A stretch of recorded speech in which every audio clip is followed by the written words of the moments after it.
Otstarva is right, this game's W keying is exhausting. I am so fucking tired of ending up on planet-sized maps and having to run back and forth for miles and miles and miles, and that's my gameplay. Killer, Survivor's pre-run, and it takes like 30 to 45 seconds to even engage in the chase proper from not using mobility killers, further with exhaustion perks. Survivor, I hold W and hold W and hold W until I reach my designated pile of clutter to briskly jog around, and it's so fucking boring. At this point, I'd see gens removed altogether and just double everyone's movement speed and make the game just on a timer or something. I don't care anymore, this game has so much gameplay that is just waste a shitload of time doing more or less nothing, and I want it uprooted and fundamentally reworked into an actual game instead of a gaggle of jackasses going on a morning jog. Okay, so this person is talking about a recent Otstarva video in which he basically says that in the current state of DBD, W keying is not fun to face, not fun to do, and it needs to be addressed. I recommend you go and watch the video yourself, as I can't really explain it fully, but that's the general gist of it. And as somebody who's been playing on and off since release, I find this really funny.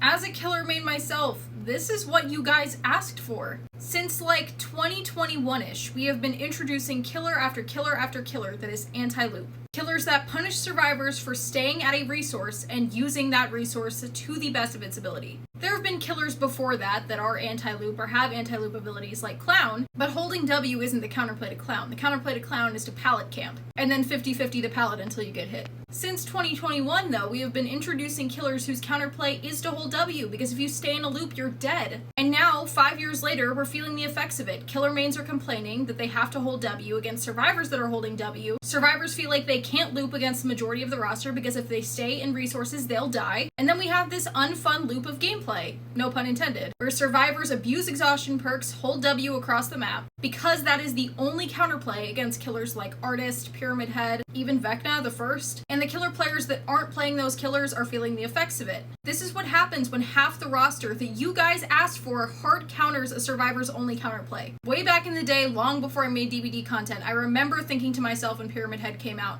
this is gonna be bad. This sets a dangerous precedent for the future design of killers. It encourages unfun and boring survivor gameplay, and the whole concept of anti-loop as a whole is concerning. We should not have killers that hard counter a survivor's only strategy and chase. And here we are. Because even though this person doesn't mention it in the post, in Otstarva's video, he also acknowledges that survivors need to be able to loop. But the whole problem with this prevalent hold W playstyle that we've seen evolving over the last few years is the fact that survivors can't do anything else. We need to stop designing killers that encourage this form of counterplay. We need to have it so that killers have something to assist them in chase but don't hard counter looping as a whole, which will put an end to the whole W playstyle. Survivors don't do that because they want to, they do it because they have to.